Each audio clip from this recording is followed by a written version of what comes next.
There we go. Oh, right. We're in the, now I understand. You've been placed in the category politics and war, and we should be also in just chatting. We are just chatting. And we're live now too. And we are just chatting with Glasshouse Sessions. Fucking saved. Okay, so welcome to another Glasshouse Session. Today we are joined by the lovely Emily Crose, who is going to be, well, I don't think we have a specialty on ICS stuff, but she knows a fuck ton about InfoSec, so that'll make up for it. And she's like super fun and interesting. We've got Dave Attell, Silas on the ones and twos. So if there's like scratching and stuff, that's his fault. And Jax. So we are going to drop the document because there's at least one person watching the chat, but there's a ton of stuff to start with. So I'll open it up. Dave has a thing. All right, so I just want to start with this, just to annoy Emily. Like 20 years ago, a million years ago, when Grug and I were both working at Stake, Dan Gear was very vehemently opposed to the idea of a monoculture, right? So you may remember him getting fired for this. And the monoculture he was afraid of was Microsoft. And if you were a person 20 years ago, you would never have expected that Microsoft would have lost the server wars as comprehensively as they have, right? Like 0 out of the top 500 supercomputers are running Microsoft Windows. And if you look at the server, like in the like virtual hosting space, it's all Linux. Like it's a monoculture. Yes, that's bad, but it's a Linux monoculture almost everywhere. And even on phones, Microsoft lost real hard, right? Like it's Linux and another version of Linux, sort of, right? Like, so I guess, you know, my understanding is that you have just moved into a position of a new position at Sophos doing Linux telemetry. And one thing I've noticed is we don't have Linux telemetry in the community. Like every piece of telemetry we have is on the edge. It's literally the big juicy center is just a black hole, right? So anyway, I just thought maybe you could tell us what is it we're going to learn from the exciting next 10 years? Are we going to get telemetry on the servers or not? Well, that's a fantastic job. And as you astutely pointed out, I am moving to the job. So I'm not in the job currently. I don't know what we're going to find out, but certainly, yeah, you pointed out a lot of really important things there about a monoculture and Linux servers and just not knowing kind of what's going on. It could be a complete Pandora's box that we're opening up here. There may be stuff that we have never seen coming out of, you know, exercises and trying to understand runtime in Linux environments and getting telemetry from servers that nobody's ever opened up. I certainly hope that that's not the situation. It would certainly make my job more interesting and exciting. But you know, for the better security of everyone, I really hope that the milieu of you know, Linux doesn't get hacked as held up over the years. I don't believe that's true. But what if we find where the actual good hackers are, like, and they're none of them are spamming this nonsense? Yeah, they're all in on Linux. That's where they're at. The good ones.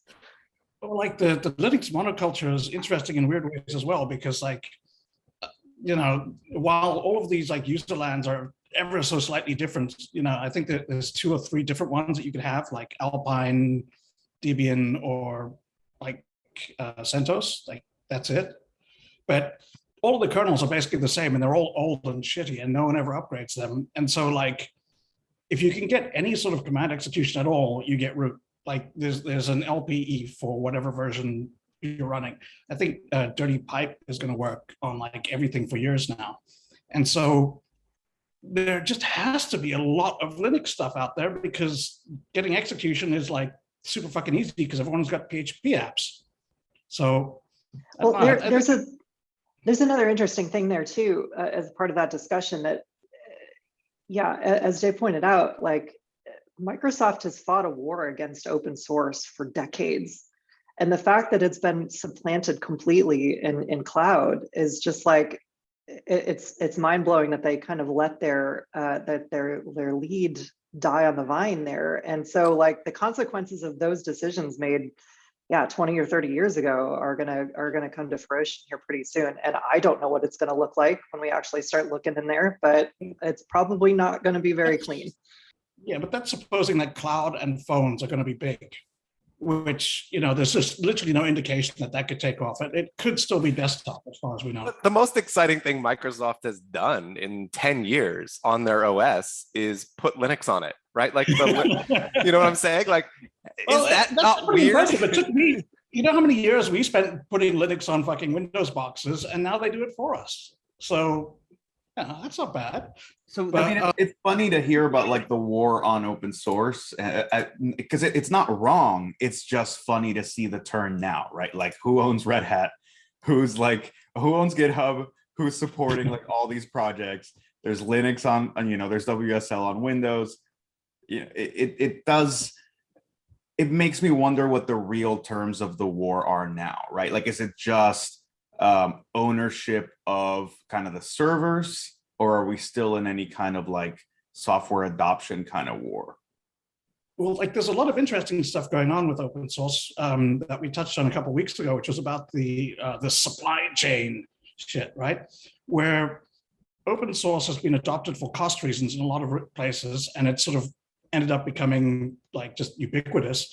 But there's still like, you can't sue the company that produced it if it fails to do what they said it was going to do. And like you don't necessarily have someone actually sitting on like the security app and responding to that immediately. They could be doing other things.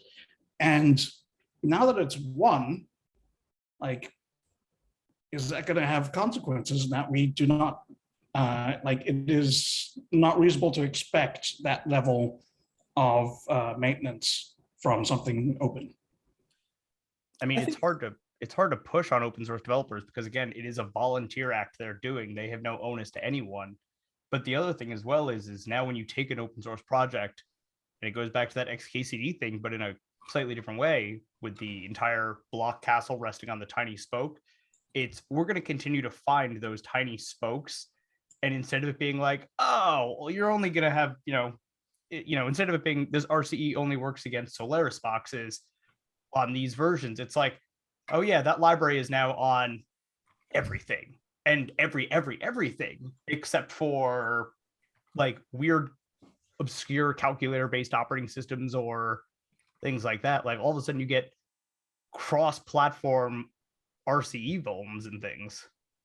Well, I just want to point out, like, it's not just telemetry loss that we're running into with the fact that Linux is more important than we want to think about, right? Like, so we address only the problems in the tiny spotlight of the like tiny flashlight that we can see.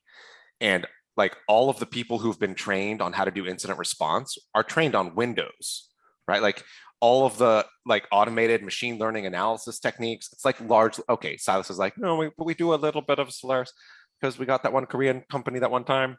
Yeah, okay, there's like a little bit. And when the people that you catch in Linux are on Solaris, Yeah. like, you know, they look like they're from the 90s. They haven't had to advance at all. You know what I'm saying? Hold on. I'll hard stop you on this one. I'll hard stop you.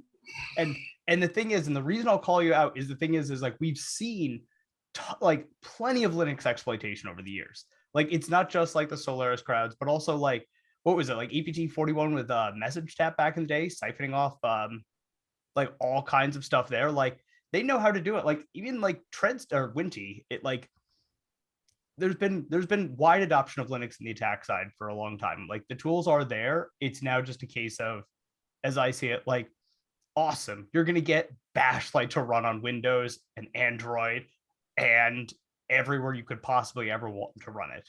Like, so, oh, what's this? Now Mirai's running there too. I think there's some middle ground between you two, which is you are right, Silas, that like there's plenty of advanced, decent capabilities. I think you're right, Dave, in that like we just stumble upon them every once in a while. It's like out of pure luck. And more importantly, when you do, like when you find that message tap implant, you're like, cool. Now, where else is it? It's like, I don't know. Like we have no idea. You know, maybe someday someone will trip over a cable and we'll realize that they're somewhere else. But like there just isn't that like lateral telemetry where you go, okay, we've discovered one Linux threat, which means that now all of Linux is protected against this one threat. Like that shit does not exist at all, right? So, but I also think like the policy teams have like built all of their predictive models on like the sort of attack chain thought process that they got from Windows, right? Like none of them are taking what a real Unix threat looks like into account. I would say that as well. Like since like half the chat over here is policy people, at least. Well, I mean, it's kind of hard to stomach the. Hang on, Windows attackers are from Mars and Linux attackers are from Venus, is what you're saying? No, it is really hard to stomach what Linux represents in the average enterprise. And I think Turla is a good example of how you see that division, but also APT28, right? Like if we talk about the DNC, you know, CrowdStrike comes in, cleans everything up, you know, everything's cool, all the Windows is gone, and then like there's one Linux server that's still popped somewhere in the back, and like no one notices, and they spread back into the rest of the network. And like Turla does the exact same thing, right? Like Linux, in those cases, Linux isn't the main component, it's sort of the beachhead that everyone forgets about. And I mean, it speaks more to like it's a reservoir. Yeah, it's a beachhead, right? Like when they clean us out of here, someone's going to come back through there. And that's one type of attack. The other one seems to be like the kind of advanced capabilities that you expect of Linux servers that are doing very specific, very cool shit that you don't think about, right? Like there's a PBX server, you know, it manages SMS, it's, you know, it manages routing for some big telco, ESXi servers, like, you know, there's so much stuff that runs on Linux that, yeah, sure, it's Linux, but the virtual visibility is like practically non-existent. Right. And I would point out too, so this is not really a new phenomenon where Linux servers actually do get attacked and act as the initial access for large breaches. To plug my like personal pet project for a second, I've been getting these documents through the hacking history thing that we do on Muckrock, and we've seen internal documentation from a number of different, you know, public organizations where the initial access vector is a Linux server somewhere. And in fact, Solaris actually tends to be the one historically that gets popped the most. But yeah, I mean, this phenomenon is not new. The interesting like dovetail with this conversation is that they also don't detect it right away. Like they don't have any telemetry that sees the attack occur. Usually their detection method is looking at the paste bin, and by then it's way too late. So there's like these lessons are interesting to learn in the way that we've been learning them recently through this project, because you don't often get a full accounting of all of the decisions that were made and kind of like how the specifics of how something was found through private institutions that have been hacked. But when asking for documentation on government attacks, you can actually see the individual mechanisms, and that all becomes public for everyone to pick through. The interesting thing though is that nobody has like made any differing decisions for the last 20 years as far as Linux is concerned. You memo everything, and you can like literally just like do straight up research, like historical research, and be like, oh, this is the thinking. Yeah, that's totally what that's the whole aim here, is to try and figure out how things came together. Like the government did play a pretty big role in making these decisions and setting up certs and responding to huge breaches. And like these lessons are not new. Like I said, they're at least 20 years old. We're seeing documentation from like NASA hacks way back in the day, names that we all know but have since forgotten. Yeah, like Solaris was a fan favorite in the hacker community back in the day, and we just now starting to think that maybe we need some visibility into Linux servers. It's bizarre. Yeah, they've only been getting popped for like 25 years, so maybe now is a good time to look.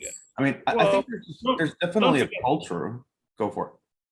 I was just going to say, like, don't forget, it's been pointed out that because Windows is now so heavily monitored by EDR, attackers are starting to move into Linux to evade that. EDR has reached a point where hackers are moving into areas that they know are going to be dark. So it's a new phenomenon as far as we know.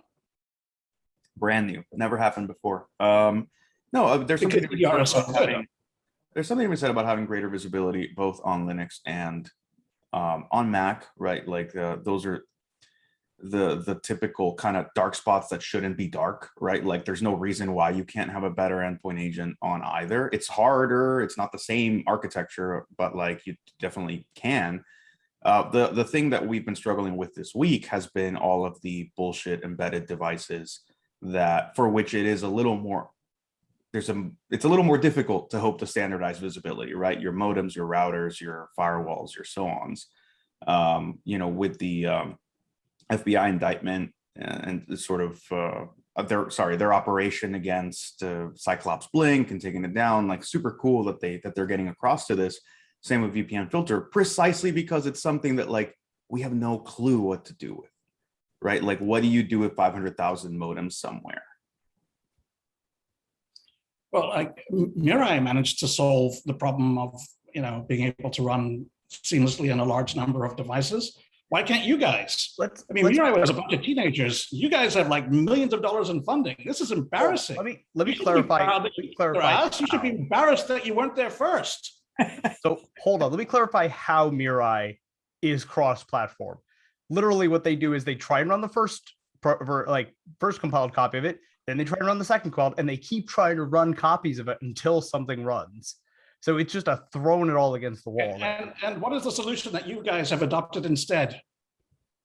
Well, the minute that we guys are allowed to like just install things on boxes on the internet, they're just there, we'll be more than happy to kind of like clean all Mirai that. didn't wait for it. Once again, man, Mirai did not wait for permission. They asked for forgiveness. I don't think they've asked for forgiveness either.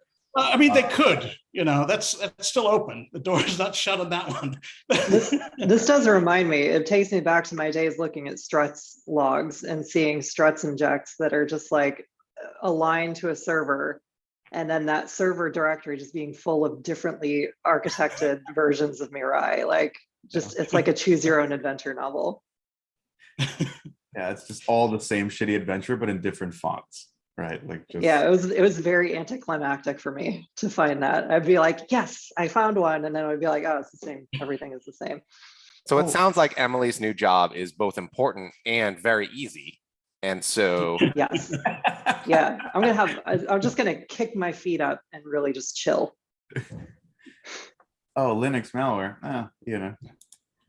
There is something else that's kind of funny. There's another funny thing to be said though about like how marketing has changed the way that we do security. Like we've said a couple times in the discussion here that and I've seen a joke in the chat as well, like that Macs don't get viruses, and I think that kind of almost extends to the Linux space as well. Like there's this idea that these things are unhackable, and we in the security community have really kind of like been we are typically very hostile to messages like that, and a lot of times we will specifically attack things just for the sake of showing that they're not.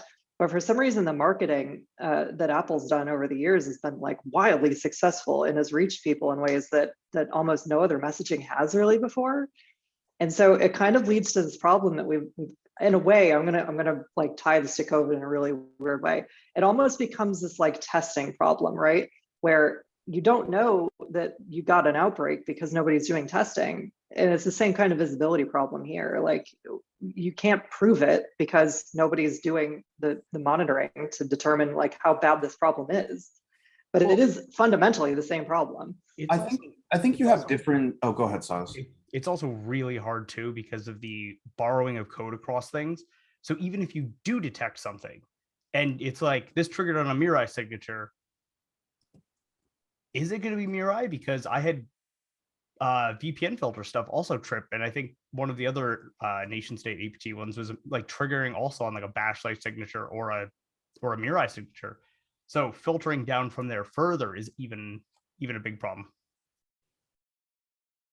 Unfortunately, there are lots of generic tools that you can just use on Linux that everyone else can use as well. So, you'll, I don't know, lots of, sorry.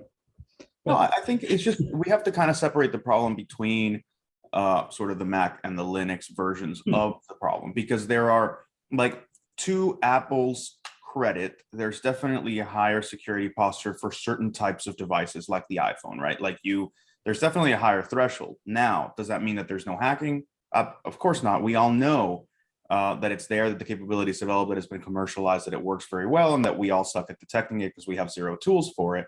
But at that point, it becomes a real PR problem where it's like Apple spends so much minimizing every possible hack that, every time we come up with one, it's like whack-a-mole for them. They're just like, oh, you found a new one? Okay, we killed that one. Is there another one? And you're like, well, we found another one. They're like, well, we killed that one. Is there more? And you're like, well, you're taking away all of our visibility, and then you kill every lead that we give you. So yes, there is more, but no, we can't necessarily find it. They're like, well, call us when you find another one. You're like, okay, great. But right?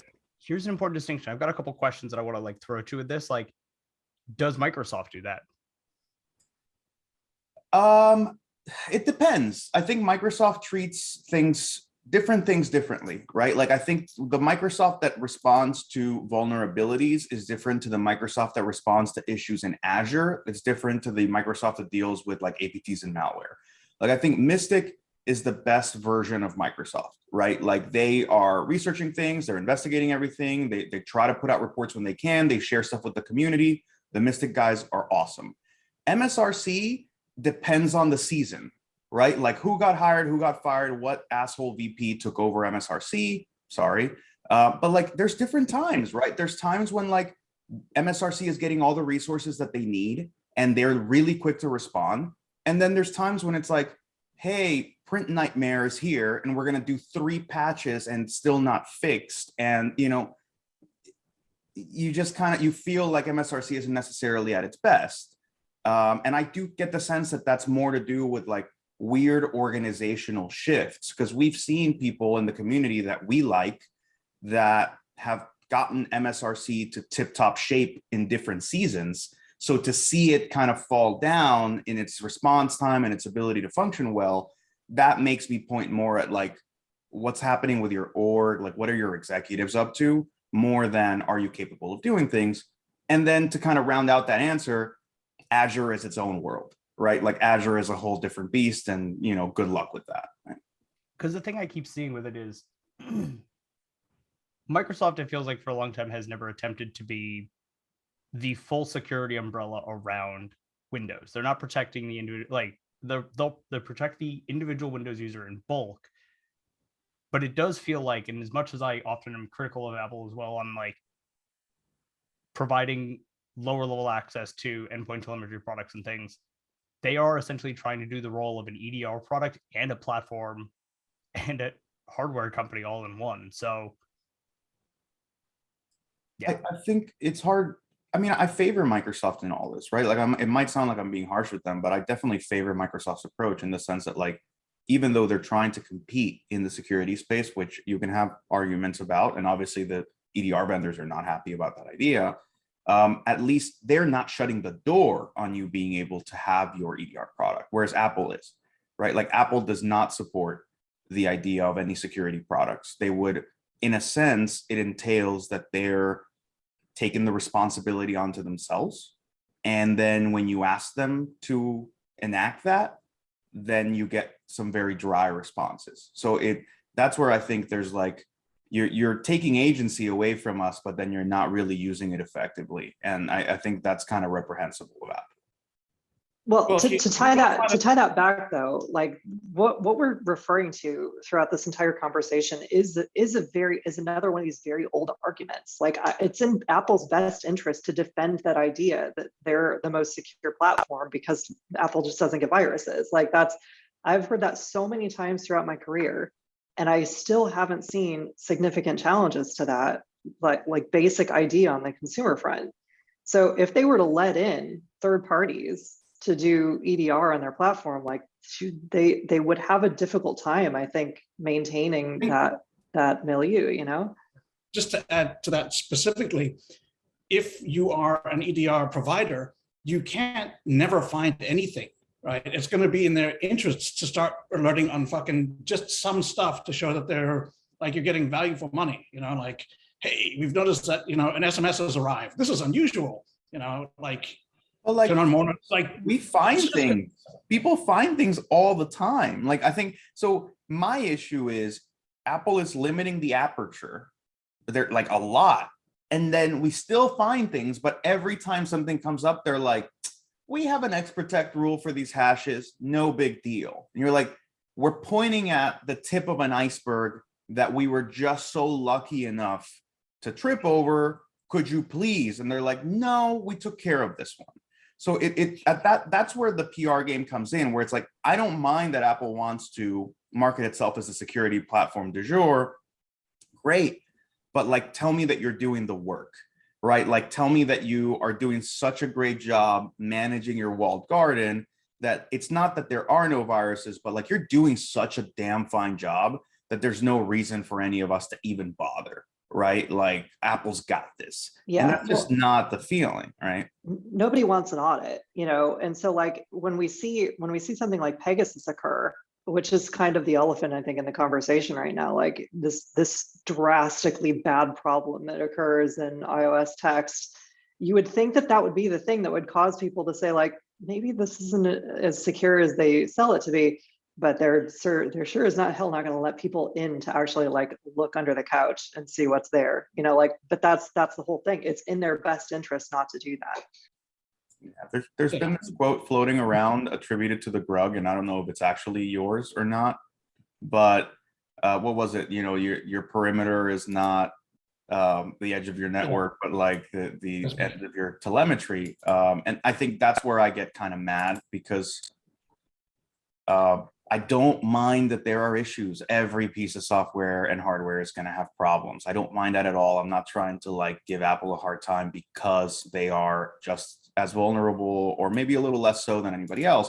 It's like, I look at an enterprise and I'm like, or activists or whomever, you're like, we know Pegasus is around. If you have so much as crossed like 20 countries slightly the wrong way, like, chances are your phone is popped, could be popped, has been popped at some point. We have no idea. Good luck. Like, knock yourself out. And it bugs me just because we're minimizing the cases where, like, fine, corporate espionage apparently is not a big deal. Nation state espionage, not a big deal. But like persecution of Uyghurs, the stuff that we saw in Mexico, like, there's some cases where you're like, just from a general human standpoint, like, this shit's not okay. And we have no way to verify it. Like, Apple, could you please, right? Where are you?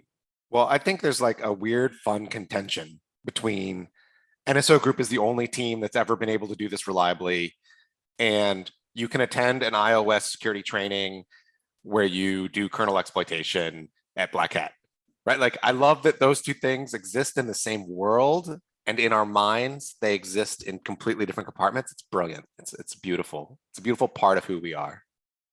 Well, it goes back to the Mirai thing, right? If we just pop the iPhones ourselves, then we'll know what's in them, right? Is it a part of who we are, though? Or is it the marketing that's led us to believe these two things can coexist? These two mutually exclusive things can coexist in the same world. Like, I think that's the answer, but that's just me. Yeah, no, it's the information environment that we inhabit. And the thing is, like, the entire thing of like iOS is hacked regularly is censored. So it just doesn't exist in that info environment, except when we get these exceptional cases of Pegasus. So it only exists, as far as we know, in this small thing, because we just don't think about it otherwise. It's just, yeah, like, it's just not small anymore, though. Like, I think that's how they've managed to stay in the position they have all these years, which is every time we bring something up, they're like, it's very small. It's very, very small, and you can't prove otherwise. But like, Pegasus has gotten to a point where we're like, this is not small, right? Like, it's being used everywhere. We keep finding more and more cases. It's not small. So like, even then, telling yourself that, Jags. Well, you know, I'm trying to convince you that it's not. Maybe it's No, not but- necessarily that it's small and like that there's a small attack footprint, but it's also that the time delta between when it's discovered and when it's remediated is short enough where there is that. I mean, the thing is, in a way, like the number of people hit is small compared to like the number of iOS devices that exist in the world. However, like that's cold comfort for like the thousands of people who do get hit. Like it doesn't really address that. And I don't know, like I think they're part of the, like one of the things that we were saying earlier about how Linux attackers have not had to face the scrutiny that Windows attackers have. So they don't necessarily have the same level of OPSEC tooling and so on. That's certainly the case in iOS because you know for a fact that there is literally no way that there could be security software looking for you. And so I am reasonably certain that regardless of how much like engineering time and effort goes into developing like the exploits and ensuring they're reliable and like all that insane stuff that they do with their weird machines, by the time they drop something, it doesn't need to be very stealthy. It's not doing like super cool, clever things. It's essentially an app that doesn't have a GUI, you know? So they're ripe. Like if only there was just like, if only there was a way to get in there. All right, like should we stop beating that horse? Yeah, I'd like to bring up the Ukraine cyberwar because there's been a lot of discussion about whether it is or is not a cyberwar. And I'm sure we all have opinions. Okay, we're in like week 6 of streams about Ukraine. Is that right? 6, 7? This is an awkward one for me. And I'll just put that the same way that I'm perfectly candid about like joking about executives from other companies and all this stuff. Like on that same front, like this is a really awkward one for me because it's like fighting between my like different group chats, right? Like this is, you know, what I am struggling between like the 2 or 3 groups that have like different opinions here.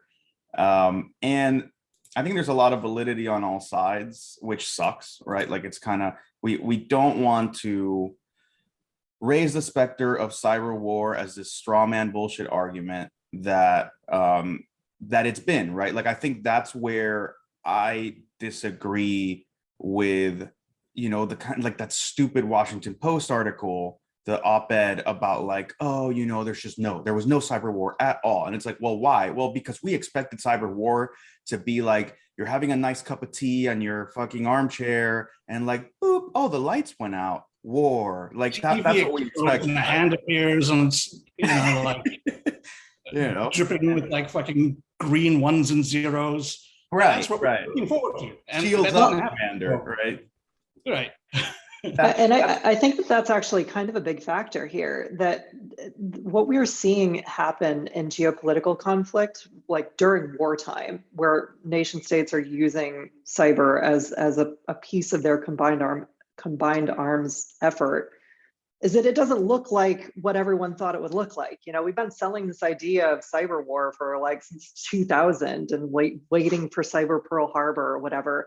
And it just doesn't look like what everyone thought it was going to be. Like everyone literally did think it was going to be turning off the lights. And, you know, but what's interesting though, is that it does look like that in some aspects, but they're not wartime aspects, they're peacetime aspects.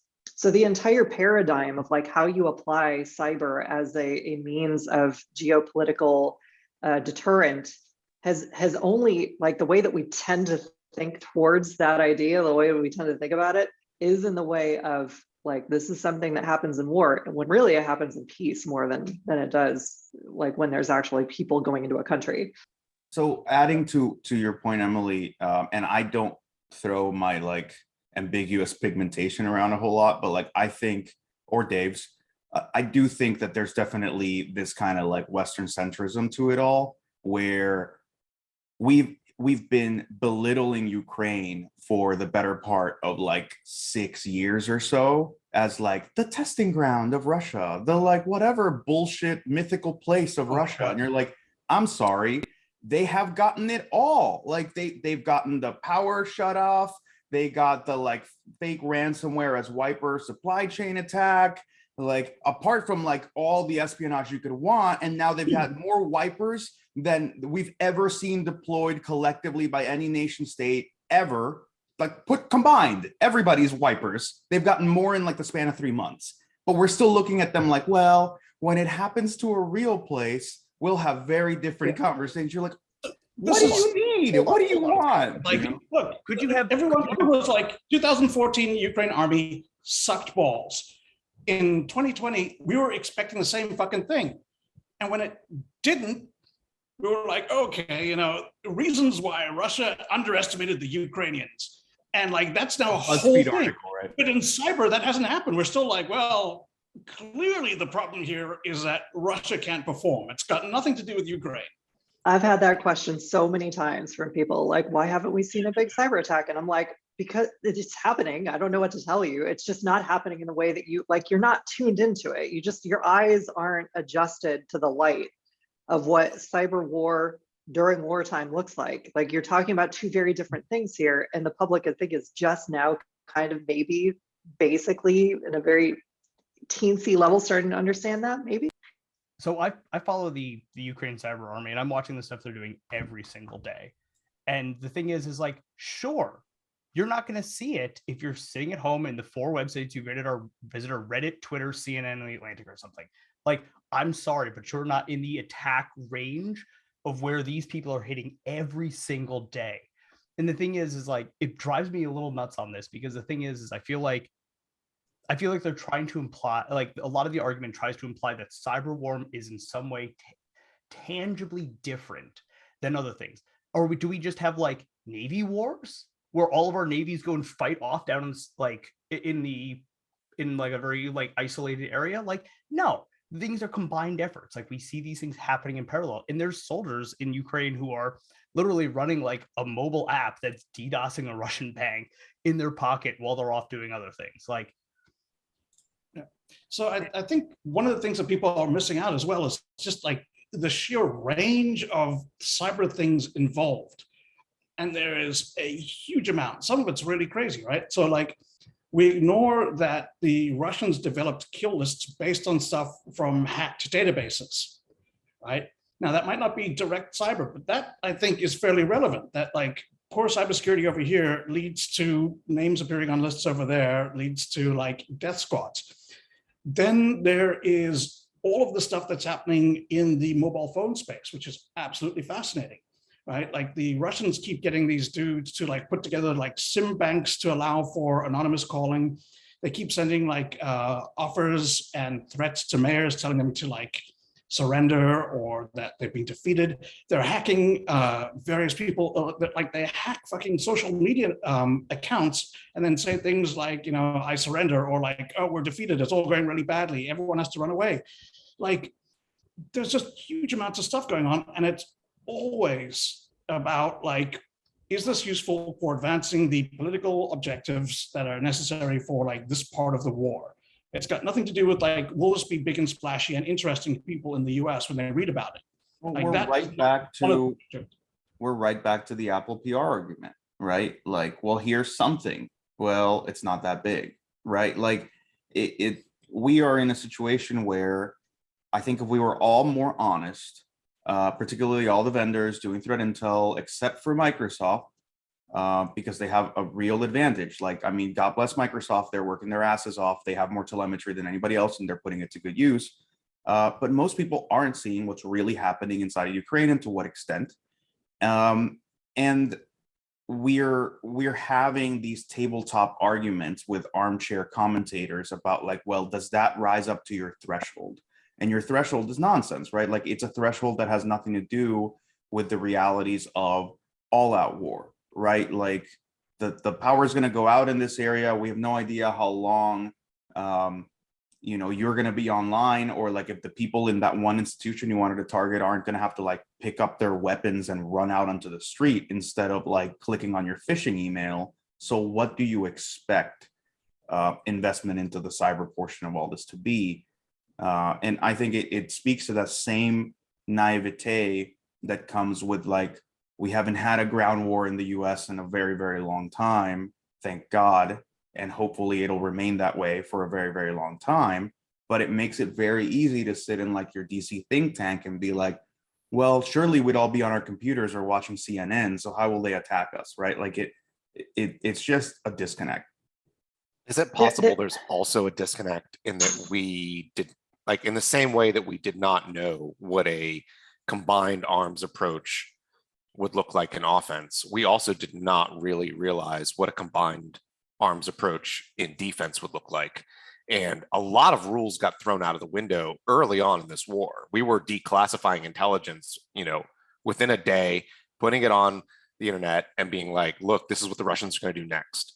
And I believe they just announced on, Twitter, essentially, that the United States has been providing intelligence to Ukraine regarding various things in Donbass.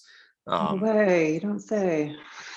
I mean, exactly. But like the reality is, we have not, I don't think people have in their heads an understanding of what it means when Microsoft truly cooperates in an intelligence fashion with the United States government and with allied governments. People have not looked at like what the chemistry of that looks like. Well, so there's another piece to this that I think is really, really incredibly interesting. I have not heard any questions about, and that is, why haven't we been asking what, and this is kind of tongue in cheek, but also kind of serious, what does guerrilla cyber warfare look like? What I think it looks like is that last scene in the movie Hackers, when all the people from all around the world are like picking up their brick phones and talking to each other, coordinating an attack on the kernel. This time around, though, it actually kind of is like that. Like there are a lot of people around the world who have actually picked up a keyboard and decided they're going to contribute in one way or another. And the way that they do this has been so disorganized, training people to do things that they probably really like. What are they going to do with this knowledge after the conflict abates? Like, is another big question. But then they're all stepping on each other, trying to do different things. Like I will admit on the stream that I do have a listener in Moscow, and hearing the traffic come over this raw open port 80 is just bizarre. Like they're just messaging, like just flat messaging to ports on a broad spectrum, just blasting like it's not even really denial of service, but it's just multiple messages of like, stop Putin, stop the war, and like information about what's going on in the war. I don't know who they think is seeing this, but it's almost certainly, like interrupting other operations that would probably be more effective if it were not for just like script kiddies doing like, like in satellite link that's bounced through like 18 routers and is getting 1K per second. Is fucking freaking out. Suddenly that halves because script kiddies show up and start attacking like all the boxes that he's trying to bounce through. If I could have a giant light up 100 sign, I would be so happy right now, because this is like absolutely key. And we've talked a little bit about it also, but as well, like in that end like scene in Hackers, when everybody's dialing in, like the thing that isn't talked about also now is technically all of those people become enemy combatants. And a lot of the like international laws, and Dave, I know you'll jump in on this as well with it, like all of a sudden what happens, and some of the people's OPSEC in those rooms have been less than ideal, and so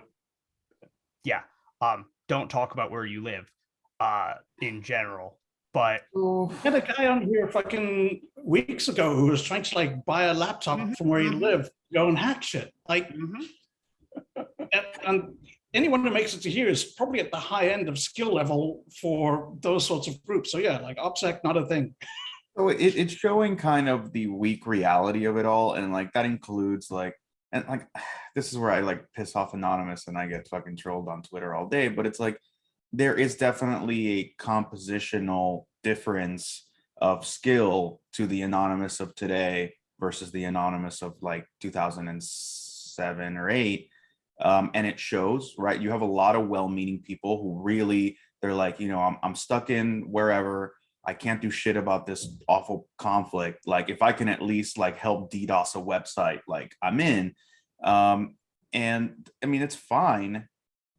Well, I think back then, even then, there were people who were significantly more skilled who were using the anonymous. Well, then they were, right? Like then there were definitely people more skilled then. I'm just saying now there doesn't really seem to be. Not like it's just there are people with skills who are using the anonymous cover to operate. And there's just a very, very large number of people without skills who are also using anonymous. So I think that probably the number of skilled people is identical, but the number of the size of anonymous is significantly larger. So percentage wise, it seems like a smaller amount, but I think it's probably similar. So are we disappointed that we don't see more of these guerrilla? No. Here's the thing. Like Silas popping people in Russia, right? Here's the thing, guerrilla, so the guerrilla stuff, it sounds really good when you talk about it in a fantasy world, but it's actually really, really shit for getting things done, right? If you look at Ukraine and you say, all right, so at the beginning in Kiev, they were giving people, anyone who wanted one got an AK and ammunition. That is terrible. It sounds yes, everyone's going to be fighting for every street, which is good. But you don't want randos with guns who are not part of a structure, who do not have integration into a plan, where they do not know, okay, so when I fall back from here, I go to there and I get my next set of orders from this guy who's in charge, and will make sure that whatever I'm doing is maximally effective overall. You have a whole bunch of people just doing whatever the fuck they want, and that is not how you achieve things. So can we at least put some... Can we put some straw men to rest at the end of this shit? Can we stop having conversations about how Anonymous is gonna start the next cyber war or whatever? Oh, yeah. And jihadis can set off cyber terrorism any day. Can we stop having that discussion? No, absolutely not. 80, then eventually Russia is going to launch nukes. They're going to have to. I mean, that's the law. Once you've got 1 terabyte of port 80 SYN packets in your logs, that counts as an attack. Yeah, how about this? How about we stop talking? I agree with one. Let's stop talking about no-fly zones and all this. No tweet zones is what it needs to be. We need to just shut down the entire communication space for the good of everyone. That's how I feel about it. I'd like to add into this proposed bill as well that any traffic to port 666 needs to be automatically grounds for full-on nuclear escalation. Yeah. That just should be a red line for everybody. Article 5, boom. Oh. Nothing above the nothing above the ephemeral port line. Look, I mean, we're making a joke of it, open. But the reality is, a lot of the straw men that have to fall down are our own concepts of norms that we and people within the United States government and the cyber policy area have been pushing for decades. Right? It is not just the funny stuff that has to go away. It is sometimes the very serious, analogies to the nuclear world with deterrence. I think that's finally falling to the side. But, plenty of other things the idea that territorial location is going to be a thing that we're going to really enforce. We're going to be oh, if there's hackers in Poland, and then it is under international law, it's going to be your responsibility to shut them down. People, if we're not shutting them down and we ask Russia to shut theirs down, a lot of these misconceptions are definitely falling by the wayside, and we don't want to acknowledge it. It's fine. I get it. So one thing I wanted to bring up, because we moved past it super quickly, is the way that there's a theory on how to understand war. It's a concept. Basically, there is the reality of war, what the fuck is actually happening and how it really is. Then there's the discourse of war, which is what we imagine it to be when we talk about it. And when we discuss and we go on about this is what a cyber war is going to be like and all that, we build up this discourse of war that creates an image of what war should be.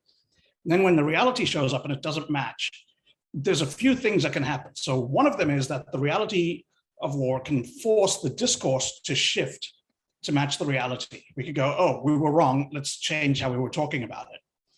The other is we could go, well, that sucks. Let's just make our own version of it with, hookers and blackjack. And that's what you got with in the medieval times when you had tournaments. They went well, war kind of sucks. There's all these peasants and they just kill people. What we want to do is we want to have rich people hit each other with sticks for a while and then someone gets the girl. So they made tournaments because that was what they wanted. The other one is you just say, well, whatever this is, it's not war because we know what war looks like and this isn't it. And that's, I think, the danger that we're getting now with cyber war is that because we have a discourse of war that says this is what it's supposed to look like, and the reality is not that, people are just going to go, well, because that's not cyber war, let's just ignore it. Like that's going to go away. There's literally no chance after Vietnam that we will ever fight an insurgency again. Guaranteed, tanks in the Fulda Gap. Like we can give up on this whole like coin thing. And it's going to be the same thing over again. It's just going to go like, that's not war. War is tanks and planes. So let's go back to near peers. Anyway, that's my point. Like, we need to either adjust to the reality or we're going to get blindsided. No, we have to adjust to the reality. I think the question is, who is we, right? Like, because we're having a conversation here in like an unclassified space with a bunch of like happy people that can hang out on a Friday morning just because like we like talking about this shit. But like the issues that we're having are not with anyone here. They're not with anybody at the Alperovitch Institute. They're not with anybody that actually does any of the reverse engineering. They're not with NATO. It's honestly like, that's why when like we make snarky comments about like academics and armchair commentators, we really aren't talking to each other about this. Like we're criticizing people who are like at some army war college just spouting off about policy, and it's just bizarre. It's bizarre, dude. Like we've all been. Last video had almost 100 views. I'm sure that it's top viewing in like this war college of which you speak. No, I'm saying that like it's bizarre in the sense that like it's a disconnect from reality, that it's just so disconnected that it's troubling. And we are not going to compensate for every person who speaks to the military and decision makers. And that's the conversation that we're having, right? Like when you go on to Wall Street Journal, New York Times, Washington Post, whatever, you are speaking to a broader audience of generally uninformed people. They're not dumb, it's just not their topic. And like what you're saying is, look, I've got enough expertise to like tell you guys that like this is how you should think about this. And it bothers me that people are coming out with their pet policies and bullshit personal missions to the extent of it's almost disinformation. Like you're how can you sit here and watch the entire security industry running with their hair on fire trying to fix shit and go, like there's really nothing going on. This hasn't been a component. It's not whatever. Like, let's just keep going with the bullshit ideas that we've been endorsing for the sake of, I don't know, publications or whatever it is that motivates you people. Like, that's where I get mad. And that's honestly where I start doing like all this like policing on Twitter. It's not because like I think that my opinion should rule out. It's rather, I don't like it when it's a disingenuous attempt to like espouse your pet policies above any observable anything. Mad. Yeah, I think that where this becomes really prescient for the public is in understanding exactly like these cases that we've kind of started talking about, how this actually ends in lights being turned off and like everyday life being interrupted, because this stuff is still very abstract. There's really two main worlds in cyber. There's the IT, like abstract, like will you lose some personal information? Maybe, and that would be bad. But like then there's the other part of it, like you turn off the lights in a hospital. Like, this is not the same thing. So and the policy difference between those two things cannot be a flat circle. There needs to be a differentiation in the way that these attacks operate, and it needs to be seen from a policymaker's perspective as two very different things. Like you can take a stance on both of those issues and try to formulate policy about how to address those things internationally, but you can't just treat them as if they're all, coming from the same bucket. It's just not the same. It isn't the upsetting part there that like, isn't the upsetting part there that like we have had an example and we didn't really study it, right? Yeah, like it's really upsetting. And the US should have, in my opinion, the US should have taken a stance back then. I mean, we've had multiple examples of this, and the US has basically just sat for whatever reason. I don't know if the reason was that we wanted to make sure that we had our trump card in case we needed to use it against somebody else, but like there's a vacuum now, and that vacuum is going to be filled with something. It's either going to be filled with good policy or it's going to be filled with people that have no compunction about turning off electricity service to sensitive areas with civilians. Like this is what happens when there's no policy to address it. My stance about the lack of policy in the US, like real policy, is it kind of harkens back to a pet issue of mine, which is in the midst of all this overclassification, we have tied the hands of people who actually know what they're talking about from ever addressing things in any meaningful way. Like, I do think that that is the real limitation. The people who know, the people who've been, the people who've done have to keep quiet at risk of, getting cartwrighted, or, the people who have no fucking clue, they can just spout off as much as they want. And it really does, I think it weakens the US's stance in a lot of ways, that we can't say, okay, let's just sit down and say, 10 years ago, we did A, B, and C. None of you are shocked. But the reason we're acknowledging it is this is how a responsible actor does this, that, and the other. And we're not the same as China, and we're not the same as Russia because of this, that, and the other. And if you did your operations in that way, we would respect you for what you're doing. And we do need to be able to define that, because you look at SolarWinds and everybody was up in arms about the horrendous precedent. I'm sorry, they were pretty chill in what they did, right? They one-upped us and we hated that, but they didn't cross any rules of the road in that sense. Yeah, and the thing is, the response to that, I think, was particularly bad, because the way that you reinforce behavior is not just punishing bad, but you have to reward good. And they did pretty fucking good. It might not have been perfect. It didn't tick all of the boxes, but it was a hell of a lot better than it could have been if they were just completely irresponsible. And so treating it as the same class of badness is not petya, which was, the opposite of doing anything correctly, I think sends exactly the wrong message, which is also what we're going to end with, because we're now way, way over time. And, we don't know how to handle that. It's not like we could just throw on more time. We've got, You mentioned not petya. I would love, if you're going to end there, I would say on that note, do you think that the Russians deserve credit for how they've handled all their wipings in the past 3 months in comparison to not petya? Not that we want to give the aggressor credit for anything. They have become more responsible, right? They're not using, I think something blew up in their face and they've gotten a bit gun shy, which is fair enough. But is that a strategic change that they have now enforced as part of the policy? Or is that because Vitaly, who was the manager at the time, is now the deputy manager, and he's gone up in the world and he remembers how bad it is, or how bad it was. But when he leaves, the next thing comes in.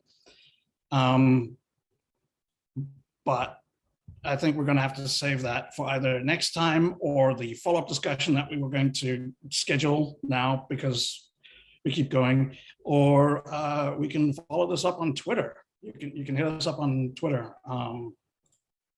Yeah, so that'll do. So you forgot to say like and subscribe. Yeah, like, subscribe. Follow us on Twitter. Hit up our Patreon. We're on Utreon if you want that. Curiosity Stream has got our documentary on hacking is coming out soon. Sponsored. Don't forget sponsored. We're also looking for a print-on-demand service that will print balaclavas for us for a team off-site that we're doing in a few weeks.